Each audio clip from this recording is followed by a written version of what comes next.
Hello and welcome to the 21CW podcast. I'm 21CW Who. Joining me today is the IDF General Havoc. General Havoc, welcome. Thank you. Well, congratulations on the win. You've now scored victories against both armies with a follow-up victory against the GAF. How does that feel? It feels pretty good, Feels good to win. First part of the campaign, the way we were winning on the first two battles, we kind of won uncontested. Had a few close rounds, but actually in those, the close rounds are a lot funner than, just pushing guys straight off the map. Even though I want to win decisively, but other than that, it all feels good, man. Yeah, it definitely is fun, obviously, playing on the winning team, and you guys have obviously become the team to beat as far as from a skill level and just overall rounds won. So with those wins, do you feel that there's a different energy in your team from one win to another? If you feel that the participation within the army is peaking? Has it stayed steady? How do you feel the energy is in the locker room, so to speak? Well, that's kind of a yes and no, really. Of course, everybody loves to win. Some are here to do nothing but win. Some are here for the fun aspect and also to win. And some are here just for the fun, whether they win or lose. The way we're winning, it's got a lot of people pumped up. They want to keep winning. They want to win the campaign and be victorious in the very end. But it seems like I say, in the start of this campaign, the way we were winning so decisively, I think some of the guys are starting to, maybe they show up first part of the battle, and if they see we're winning like that, like we know we can do, then they start falling out. That I don't know if it gets boring to some of them, some of the more competitive players, or what, and they start falling out, as we saw in this last battle against the GAF. Not taking anything away from the GAF, they did really good. They kicked our butts the last two quarters, but we did lose a lot of starters, and I think that may be part of, I hate to say it, winning too much, in the start of the camp.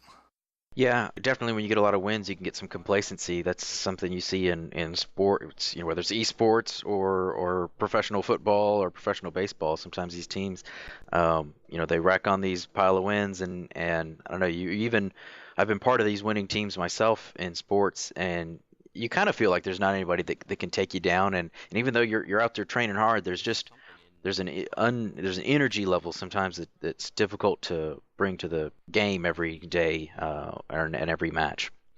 I was going to say, yeah, some of these guys, I think they got a little overconfident with the team as a whole this last battle, and some of them left early.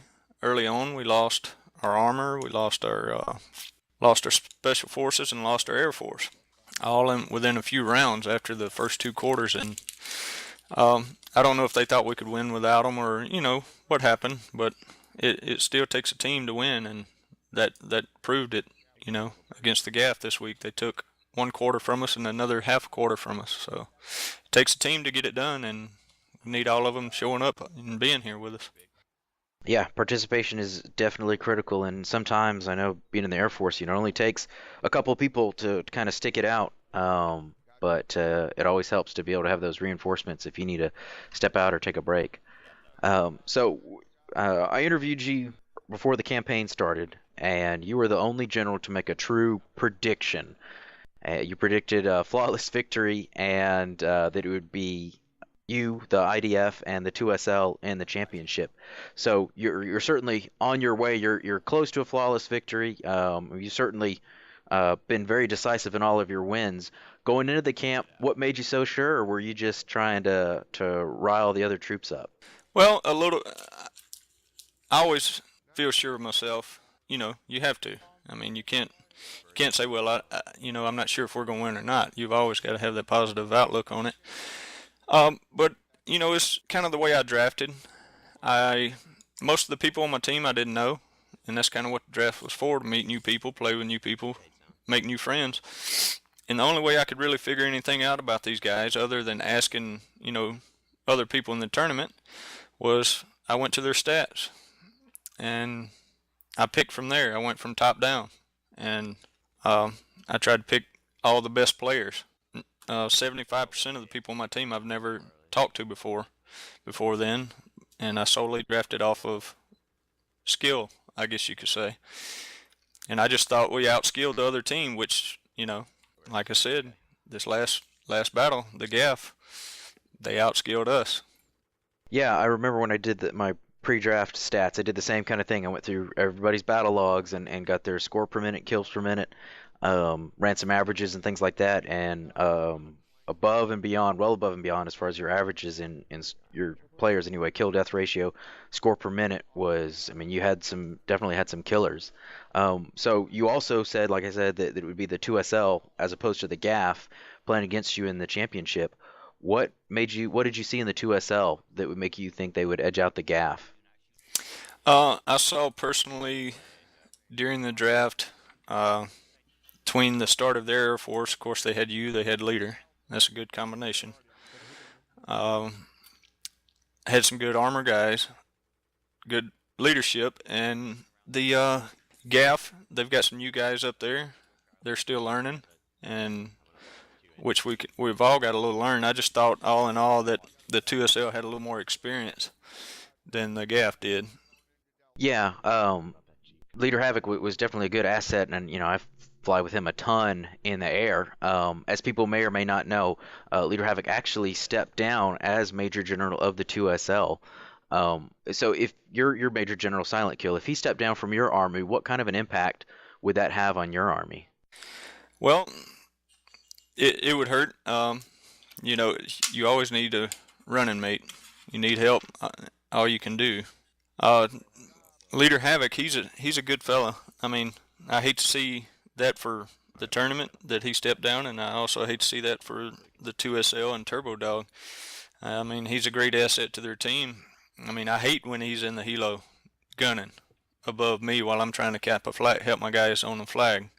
I mean, he just tears me up, and I think it's a pretty bad hit for the 2SL right now. Well, on the flip side of that, for your own army, what do you have an MVP of your army or anybody that's really stepped up, or what do you think has most contributed to your wins and to your success?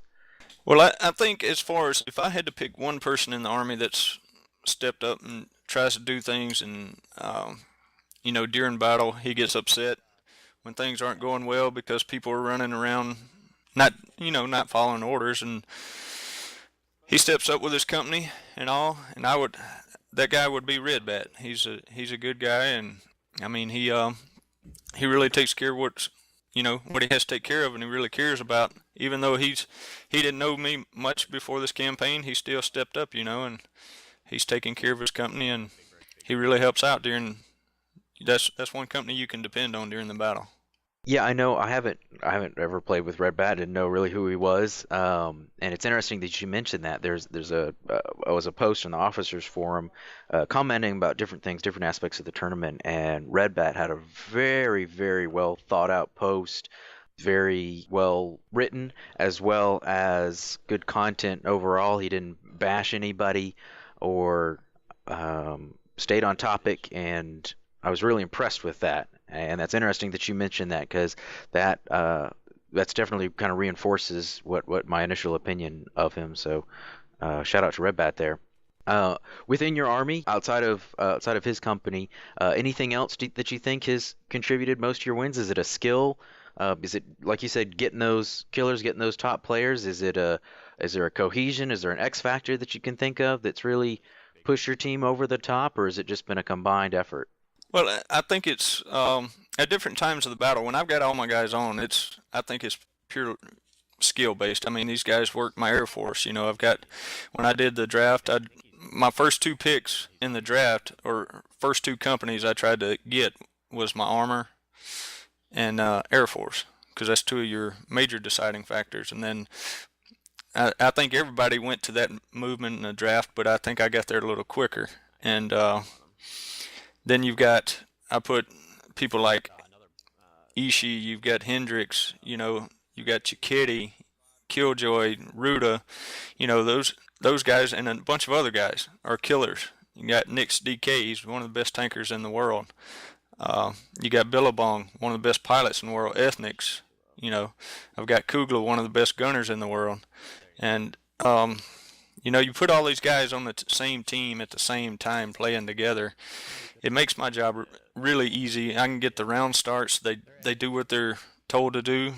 When you call for a flag, I mean, you're setting up in the map directing the army, and I call for, you know, I need reinforcements. I got 2 tanks coming on a certain flag.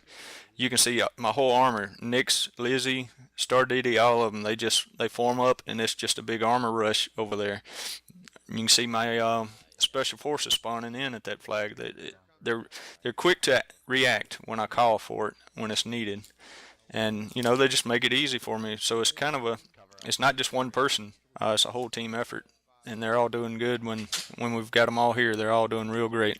Yeah, I know. I'm a bit jealous myself having back when it was two armies, Billabong and Ethnics, and then I recruited in prior to the draft, hoping we'd get him Crunch and Revenge, and was hoping I'd get the opportunity to play with those guys again. And watching them murder me in the air, especially Billabong and Crunch shooting me down, is no fun. But you're talking about your armor columns pushing to flags, and it's pretty incredible because when you're up in the air in the helicopter and you see just this massive push of armor coming all at once, it doesn't matter. Even if we had air superiority, there's nothing that a chopper can do to even put a dent in that kind of armor column. There's just too many targets, too much stuff. The chopper just can't do much against those tanks. So when you get that kind of organization, I mean, that's going to bowl over any flag every time. All right, General Havoc, thanks for joining us. I'm going to leave you viewers with a recap of this last week's battle. All right, no problem. Appreciate it, man. It was fun.